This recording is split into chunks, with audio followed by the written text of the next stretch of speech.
Narnia, the famous middle grade fantasy that has sold over 100 million copies to this date. Now this was supposed to be the series to rival Harry Potter, which is why Disney spent $225 million on Prince Caspian alone. Now while there are 7 books set in this universe, Disney only ended up making 3 movies, ultimately abandoning the project in 2010. But this video is not going to focus on the movies, but rather on the books, because similarly to the movies, the books have slowly fallen out of the general public's minds, and these books are almost never talked about anymore in the book community. Now, while I grew up in a devout Christian household, I never read Narnia Chronicles until 3 years ago, and while I enjoyed it, the series did not end up becoming a new favorite of mine, and it seems like there are fewer and fewer people talking about this absolutely iconic and influential series. So let's discuss how one of the most influential fantasy series ever to be written almost ended up disappearing from readers' minds, and let's discuss what the potential future of the series is. And just as I was supposed to hit publish, I noticed this. I am saying allegory, not allegory. This is what happens when you try to use new fancy words. I apologize guys, English isn't my first language, but I hope you'll enjoy the video nonetheless. Firstly, we need to talk about the so-called God problem. Now this whole story is filled with strong allegorical pictures that aim to emphasize the Gospels and make it easy to understand, and as a Christian, I can testify that there are a lot of these metaphors in these books. But let's just take a look at the most popular book, The Lion, the Witch and the Wardrobe. I won't go into too much detail, but let's just briefly look at the structure of this plot. And yes, I mean there will be spoilers for this book, but this book came out 70 years ago, so I hope that's okay. Now the plot follows Lucy, Peter, Edmund and Susan as they're able to find a gateway to this magical world called Narnia. However, the land has become cold because of the White Witch who has poisoned the land. Now the White Witch is a metaphor for Satan, and the winter is a metaphor for the fallen state of humanity because of sin. Now then you also have this grand betrayal where Edmund betrays everyone just like Judah did in the Bible. And then you have the climax of the story where Aslan, who is a metaphor for God, gives his life but is resurrected later and ultimately defeats the White Witch.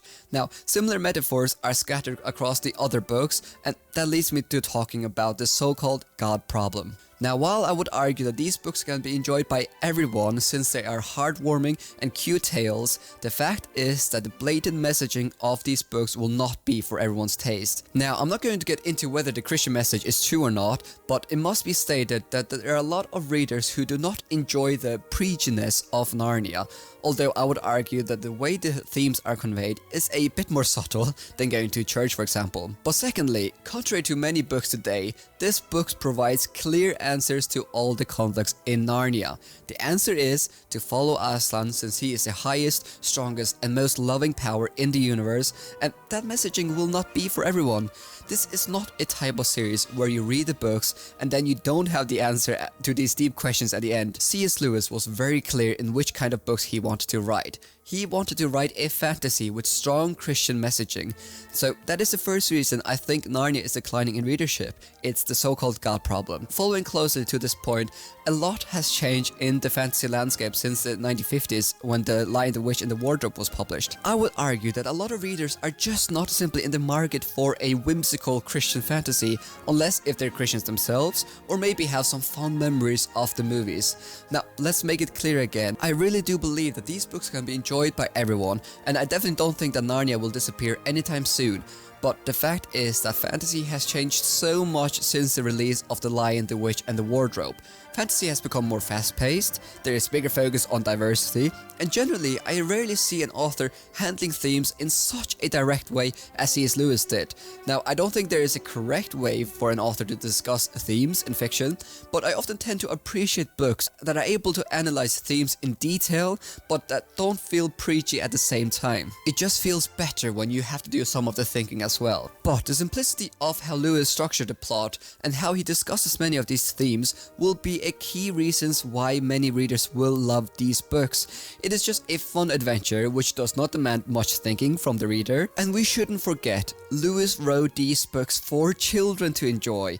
Narnia wouldn't be Narnia if it was incredibly complex. But at the same time, the simplicity will be a drawback for many. Now this whole discussion really begs the question, has fantasy just changed too much, and has Narnia potentially not endured the test of time as well as we hoped? I will not answer that question here, but I would love to hear your thoughts on it. And thirdly, this series has a really unique plot structure that can be a tough selling point for some readers. Now, you would almost expect the main cast, Lucy, Edmund, Peter and Susan, would be in all 7 books in this series, but that is not the case. It's been like 3 years since I read this series, but if I remember correctly, then I only believe that most of these main characters are in 3 of the 7 books. For example, The Magician's Nephew is a prequel book to The Lion, the Witch and the Wardrobe, while The Horse and His Boy follows a totally different set of characters set after the events of The Lion, the Witch and the Wardrobe. Now, you might be able to understand why Disney had such a difficult time adapting this series.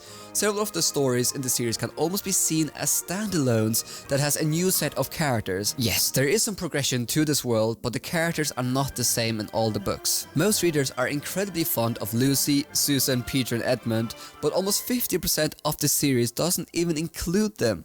Now, many readers will find themselves getting attached to these characters, and only for them to disappear for several books, and for some of them to not even make an appearance again, which not only makes it challenging to adapt the series, but it can also be a tough selling point for some readers. So those are my 3 arguments why I think Narnia is declining in popularity. The God problem, the change in readers' preferences, and lastly, the odd structure of the series. What does the future hold for Narnia? And does it have a future at all? Well, in 2019, Netflix purchased the rights for Narnia in a deal that was apparently slightly less than what Amazon paid for The Lord of the Rings, which means it was nearly at $250 million.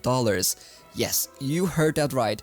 Netflix has invested nearly $250 million into purchasing the rights to Narnia. However, it's been nearly 4 years since Netflix acquired the rights to Narnia, and since then it's been near total silence regarding the franchise. Yes, there are some names attached to the project, but we don't know anything about the potential release date, whether this will be a series or multiple movies, who the actors will be, and so on and so on. We don't really know anything, but one thing is certain. It seems like Netflix wants to bring back Narnia.